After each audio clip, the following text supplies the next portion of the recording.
Dave.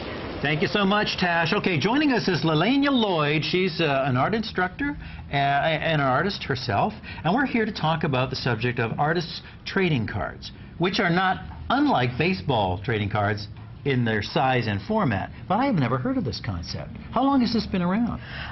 It started in Switzerland in about 1997, right. And then it made its way to Calgary, and now it's made its way to Vancouver. It's been here maybe 5, 6, 7 years.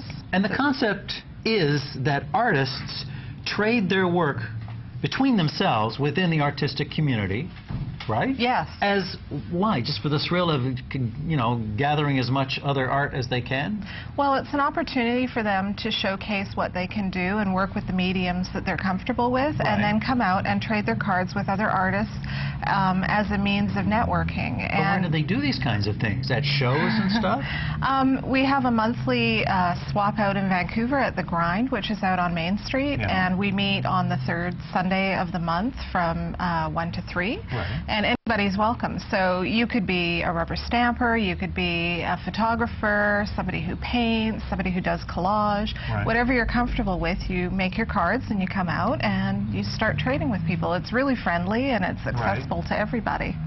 Well, this is, I never even knew that this is like a little subculture going on here, Lelania. It is. Does the general public have access to this kind of thing?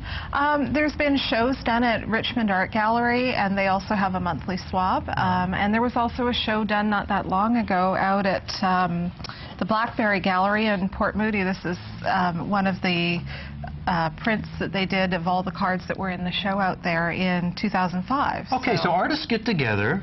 They talk about their work, their methodology, their, you know, whatever, their philosophies. They swap these cards. They never pay each other for the cards. No. That's an unwritten rule. Right, that's the etiquette around it. It's more about creating community and connections than it is about making money from it. Do you want to point a few of these out specifically? Just point to them. Leave them right where they lie on the table. There's all different ways of doing it. There's some people like to do work with fibers and fabric and textiles, so that's that option. If you like to stamp, you can do some stamping on watercolor paper and do some painting.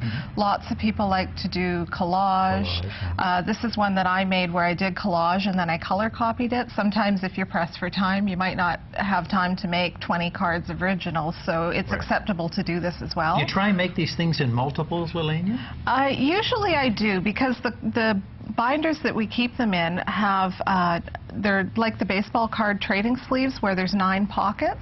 So my own rule is that I make 10. I have 9 to trade and I keep 1 original, which I keep in a book for myself so that I can keep track of my art as it's progressing. So they are, in effect, each one of these is a very small limited edition. Yes. Which is a bit of a redundant statement, but you know what I mean. Do you sign them at any point?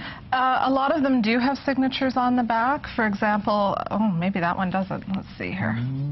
I'm lazy. I just purchased a pre-made stamp and I just stamp. Some people do sign. I'm just wondering which one would have a signature. All right. There's one that has one. But Lelania, if you're not paying anything for them, and it's just kind of a fun thing that artists do within their own community, do they have any intrinsic value? Money-wise? Yes. Will they eventually appreciate in some way? I don't know that they would. I think that they're more sentimental value, and their value is in being able to look at the different techniques and use them as inspiration. If I'm feeling stuck some days on what I want to work on in my own studio, I'll pull out my binder and I'll flip through. Okay, is that kosher? Absolutely. You're kind of borrowing notions from other artists, aren't you? You know what? You have to fill the well up sometimes. Right. So you look and you go, oh, I love how this person worked in all red. I think I'm going to do that today. And that's okay. Absolutely. That's okay. What about really mainstream? Is this the kind of thing that a mainstream successful artist who's really started to click would kind of participate in? We have all kinds of people that come down. We have people that have been published, like myself. There's people who teach. There's people who are right at the very beginning of it. Sometimes people bring their children out. It's for everybody. It's not a really closed community in terms of who's acceptable and who's not. It's for anybody that's interested in doing something to feed their soul, which is really important. And I assume there's whole websites and whatnot devoted to this subject. Yes. Just like produce stickers. Exactly. There's one called ATCs that's it's an online trading forum, and you can go and upload cards to your particular little gallery. People will look and go, oh, I'd really like to trade that one, and they'll send you an email, and if you're agreeable, then you both put your cards in the mail. You know, this is not unlike people that make their own greeting cards, too. Exactly. You know what I mean? It's just slightly larger format. Okay, thanks for coming in. All righty. Lelania Lloyd. Thank you. Fascinating. You want more information, it'll be on our website, citytv.com/VT Vancouver. 9:26 now on a Monday morning. Stick around.